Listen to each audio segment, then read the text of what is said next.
Wave hello, BG. Hey, everybody. His crown fell off. Welcome to BVarsity Live. This is our official mascot, BG. What's BG stand for? Oh, just Big Gorilla? Big Gorilla. All right. Big Gorilla's going to have a seat. He's a human being. It's kind of a sad day because that's the last time that we get to say hello to you folks and listen to our awesome Thundercats-esque intro music and all that. Thank you, Chris McCullough. It is Thursday, June the 11th, and it is the final episode of the school year of BVarsity Live. So after today, we're going to be back with you guys in August with our blowout football preview shows, and we'll talk some volleyball and cross country and all that good stuff too for the fall. But we're going to take a little break after today, and as high school sports take a little break. But we got a great show for you today. Trevor's been working hard while I've been relaxing all week. Yeah, how was Yosemite? It was good. It was good. You know, I got a big spider bite on my arm right here, and but no cell phone service. It didn't keep you away. Darn. It was pretty awesome. Yeah, no, I'm back.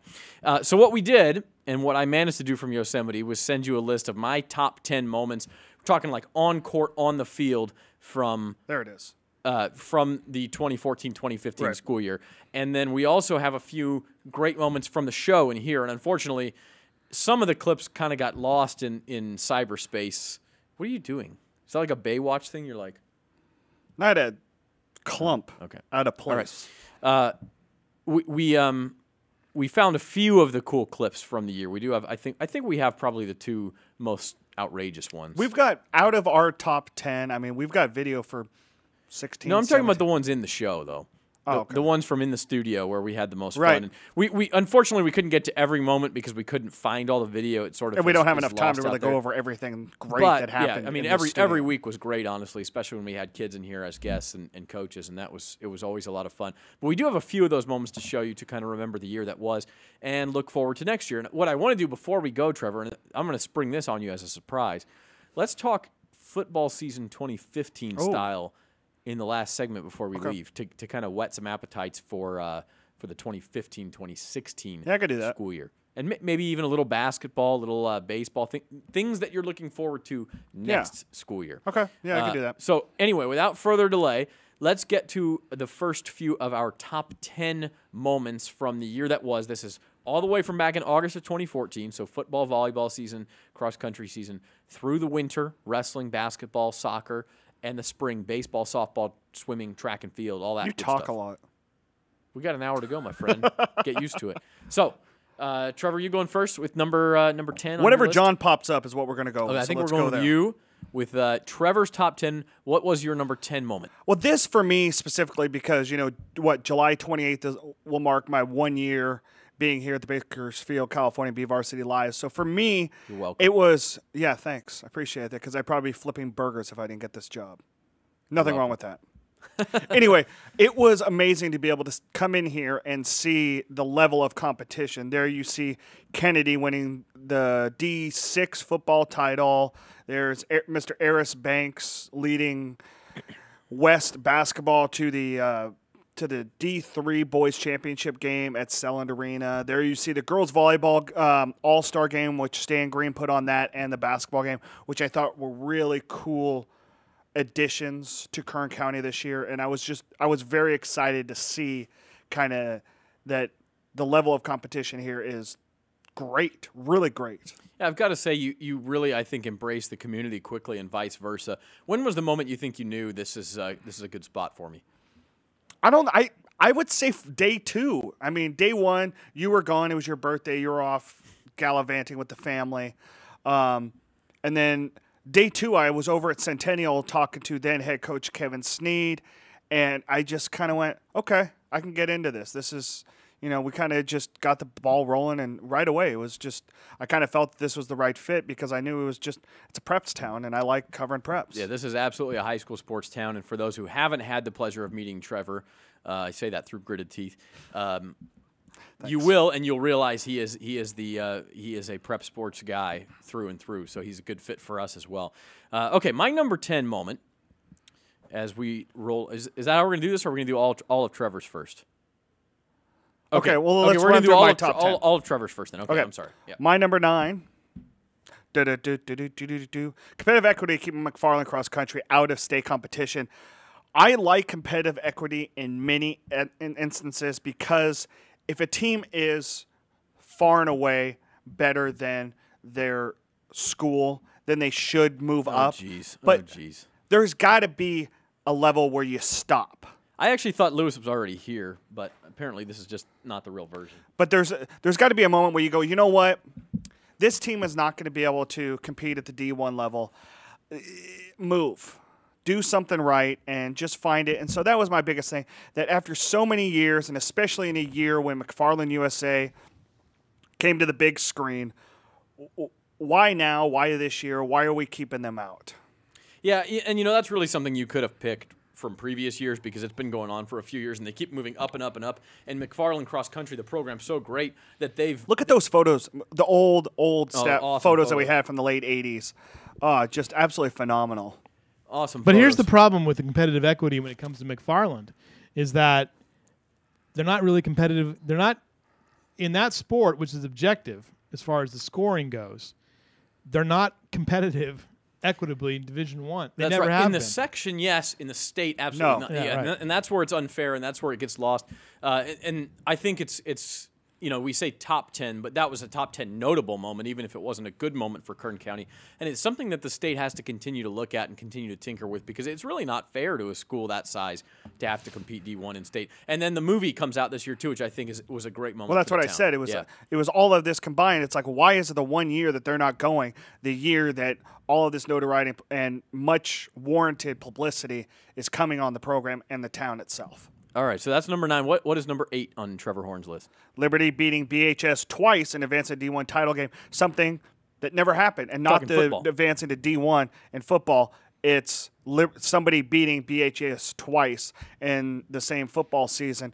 So, tough run for Liberty to go up and then lose that close game to Fresno Edison in the D1 title game. But still, I mean, Zach, you were there for both of those games between Liberty and BHS. I mean, that right there, that's the pinnacle of Kern County football, I think, at this moment. Yeah, Liberty is the West Side school. For a while it was Stockdale, for a while it was Centennial, but right in this moment, Liberty is the school that is playing the foil to BHS. I'm sorry, I gotta get him out of here. Yeah, that's fine. That's okay, BG. All right, so and so that is the rivalry that in the last 5 years or so, maybe since Cody Kessler left Centennial, that has become the must-watch rivalry in Bakersfield football. And the fact that Liberty got them twice, and the first time was at Griffith Field, was the last game of the season, and it was a little... I don't want to use the word a fluke because it wasn't a fluke. Liberty outplayed them. But it was a funny game. BHS lost some fumbles. They lost a big lead. They did some things they don't typically do. And you sort of think, if they see each other in the playoffs, I'm not so sure that's going to happen again. Those are not the sort of things that happen two times in a row between the same two teams in the same month. But lo and behold, 2 weeks later, not only did those things happen again, but a whole bunch of other things happened that showed Liberty was just simply the better team this year. I mean, they thumped them the second time around. Right. Unfortunately for the Patriots, and we'll get to this later too, they couldn't repeat that effort the following week. They played well against Edison, but not that over-the-top performance they had against BHS. Well, and Edison just had a corner, Kevin Horton, is it Kevin? Headed up Sounds to right. Headed up to Boise State, just shut down Braylon Scott and just kept that weapon that was always there for Liberty all year long completely in check. So that was a fantastic moment, maybe the top moment in Liberty football history, considering it came in Division I to beat the Drillers, defending state champion Drillers, twice in the same season. Exactly. All right, let's move on. Trevor's number 7. Number 7 actually should have been my number 6 just because of the number of medals that she has, but it's Liberty senior Morgan Hill, who's going off to UW, getting medals 5 and 6 in the 100 and 300 hurdles, and just capping off was just one of the most impressive prep careers that we've seen in some time. Here's video of her in the finals in the 100 hurdles, and just Zach, she's in lane 2, second from the inside. Yeah, she is from the right, and it's incredible because here she is. She PR sets 2 more of her own section records in the finals, and she takes 4th and 6th or 6th and 4th respectively in the 100 and 300. But she was disappointed with herself. But it was in that moment where she's in probably 2 of the best heats in California State history. in those events. Spoiler alert, some of these are in my top 10 too, so we're going to talk more about them. But I think the thing about Morgan, you hit it on the head. She expects more out of herself than anybody expects out of her. Anybody else in the state would have said, what a great meet you had. You reset 2 section records that you already owned, shaving significant time off of both of them. You capped it off with 2 more medals in 2 of the deepest events in the state year in and year out, and yet I could have done more, I could have done better. Well, that's the attitude it takes sometimes to be one of the greats. So that's number 7, and what a great career for Morgan Hill. Number 6, another end of stellar prep careers for Taft's Caitlin Emberson and Arizona Pilgrim. The 2 of them helped Taft to 3 consecutive section titles. The first 2 coming in D4, this season coming in D3. Emberson leaves as the number 2 all-time state leader in RBIs and tied for the section record in home runs. And then you look at Arizona Pilgrim, who had over 100 wins and over 1,000 strikeouts in their careers. And so you see 2 careers ending, but they're not going to end. They're still going to play together at Charleston Southern starting next year. I mean, that's a really neat thing that they're going to go all the way across the United States. But I mean, when you look at what those two meant to Taft over the last 4 years, you look in the title game against Madera Liberty Ranchos. Pilgrim throws a 1-hitter and strikes out 18 in the semifinals that you saw, and then she throws a shutout, another shutout against Liberty Madera Ranchos in the finals, and then Caitlin Emberson. She gets walked in the 2nd inning with 2 outs and the bases empty. If that doesn't show you how much, what's that? That's Barry Bonds treatment. Yeah, right there. I mean, if you don't, she was walked all 3 times. In all 3 of her plate appearances in the championship game, and if that doesn't show complete, just respect from other teams, I don't know what does. And Caitlin even said, it does show that respect after that game. So yeah, and speaking of respect, Arizona Pilgrim, I mean, even if you were able to keep Caitlin from doing any damage against you, like in the semifinals, Taft and Dinuba, you couldn't score on them. So it took Arizona Pilgrim had a no-hitter in the section semifinals. And what a cool story for the town of Taft. It's a town that has sort of this checkered history with all these bizarre news stories. And the last couple of years have been rough, a school shooting and this hazing incident, all these things. Well, this shows, hey, Taft has some good things going on too. 3 straight section titles for those girls of the softball team. Pretty incredible stuff, and what a story that was. Okay, so that was number 6. What's number 5 on your list? Independence girls winning the D2 title, 2nd section title for head coach Val Mancera in the last 4 years.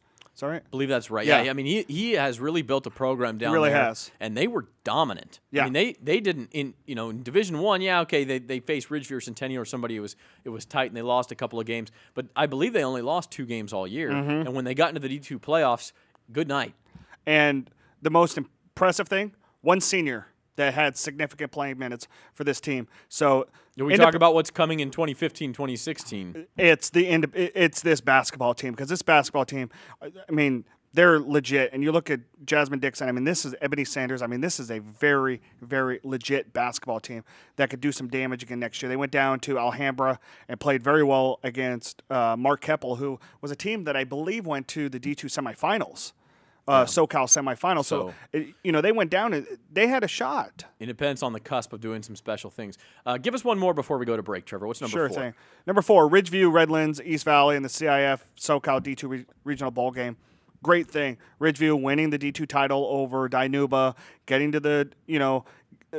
down there and heading down to Redlands. And the biggest thing for me was Lawrence White doesn't suffer that concussion in the first play of the 4th quarter. And the Wolfpack's right there. This is the section title game, I believe. I was just showing some video. I mean, this is highlights, sideline highlights from the Dinuba game, because I left the other video stuff for yours, because obviously, spoiler alert, they're in both of our top 10s. Yes, and that's the thing is about that Redlands Rev game. It was just a crazy experience in many ways. I mean, it was a great game.